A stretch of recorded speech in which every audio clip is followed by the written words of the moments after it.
Hi hello வணக்கம் and welcome to ஜெரிஷாஸ் kitchen. இந்த வீடியோவில் மீல் மேக்கர் கிரேவி எப்படி செய்கிறதுன்னு பார்க்க போகிறோம். ரொம்பவே ரிச்சான டேஸ்ட்டில் ரொம்பவும் ஈஸியாக செய்யக்கூடிய ஒரு கிரேவிங்க இது. டேஸ்ட்டில் அப்படியே நான்வெஜ் கிரேவி போலவே இருக்கும். இந்த கிரேவியை இட்லி, தோசை, சப்பாத்தி, ரைஸ் இது எல்லாத்துக்கூடையும் சேர்த்துக்கலாம். ரொம்பவே டேஸ்டியாக இருக்கும். வீடியோக்குள்ளே போகிறதுக்கு முன்னாடி நம்ம சேனலை சப்ஸ்கிரைப் பண்ணுங்கள், கூடவே இந்த பெல் ஐக்கானையும் கிளிக் பண்ணுங்கள். இப்போ நம்ம ப்ரிப்ரேஷன் பார்க்கலாம். இந்த கிரேவிக்கு நான் 50 கிராம் மீல் மேக்கர் எடுத்திருக்கேன். இதை வேக வைக்கிறதுக்கு நல்லா கொதிக்க வச்ச தண்ணியை இது கூட சேர்த்துக்கலாம். தண்ணியை சேர்த்து இது போல் ஒரு ஸ்பூனால் நல்லா அமைக்கி விட்டுருங்க. அமைக்கிட்டு இதை ஒரு 10 நிமிஷம் அப்படியே விட்டுருங்க. அப்போ தான் மீல் மேக்கர் நல்லா வெந்து வரும். இப்போ இந்த தண்ணியை நம்ம வடித்து எடுத்துகிட்டு இதில் ஆர்டினரி தண்ணியை சேர்த்துக்கலாம். ஆர்டினரி தண்ணியை சேர்த்து இந்த நல்லா மீல் மேக்கரை பிழிஞ்சு எடுத்துடலாம் தண்ணி இல்லாமல். அது ஒரு பக்கம் இருக்கட்டும். இப்போ ஒரு மிக்ஸி ஜாரில் 2 மீடியம் சைஸ் வெங்காயத்தை ரஃபாக கட் பண்ணி வச்சுருக்கேன், அதை சேர்த்துக்கலாம். கூடவே 5 பல் பூண்டு, ஒரு சின்ன பீஸ் இஞ்சியை சேர்த்துக்கலாம்.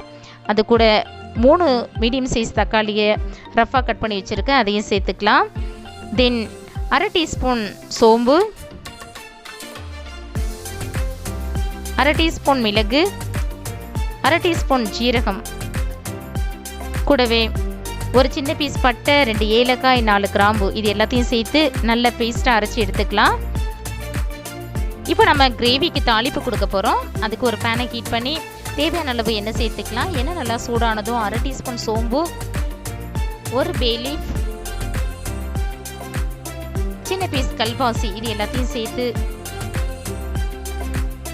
நல்லா பொரிஞ்சதும் இது கூட ஒரு மீடியம் சைஸ் ஆனியனை பொடியாக கட் பண்ணி வச்சுருக்கேன், அதையும் சேர்த்து நல்லா கலந்து விட்டுக்கலாம். ஆனியன் ஓரளவு குக் ஆனதும் இதில் கொஞ்சம் புதினா இலையை சேர்த்துக்கலாம். கூடவே 2 பச்சை மிளகாவும் சேர்த்துக்கலாம். இது கூட கொஞ்சம் கருவேப்பிலையும் சேர்த்து நல்லா கலந்து விட்டுக்கலாம். இப்போ கிரேவிக்கு தேவையான அளவு உப்பு சேர்த்துக்கலாம். உப்பு சேர்த்து நல்லா கலந்து விட்டு நம்ம ஏற்கனவே அரைச்சி வச்சுருக்கிற மசாலாவையும் சேர்த்துக்க போகிறோம்.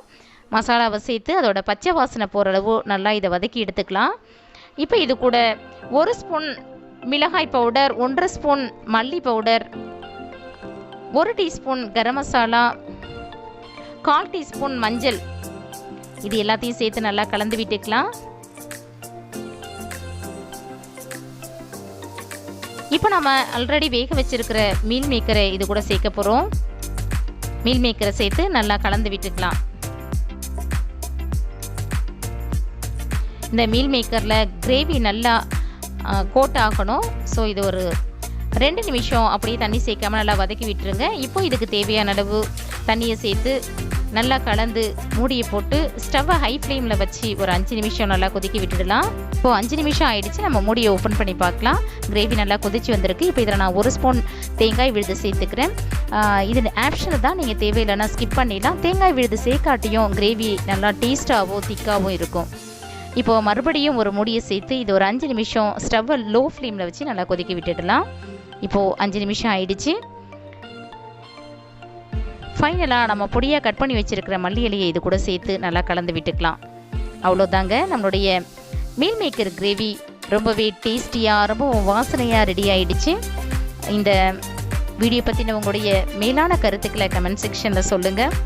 இந்த வீடியோ உங்களுக்கு பிடிச்சிருந்துச்சுன்னா லைக் பண்ணுங்கள், ஷேர் பண்ணுங்கள், மறக்காமல் நம்ம சேனலை சப்ஸ்கிரைப் பண்ணுங்கள், கூடவே இந்த பெல் ஐக்கானையும் கிளிக் பண்ணுங்கள். மீண்டும் வேறொரு நல்ல ரெசிபியோடு நான் உங்களை சந்திக்கிறேன். தேங்க்ஸ் ஃபார் வாட்சிங். Take care and bye bye.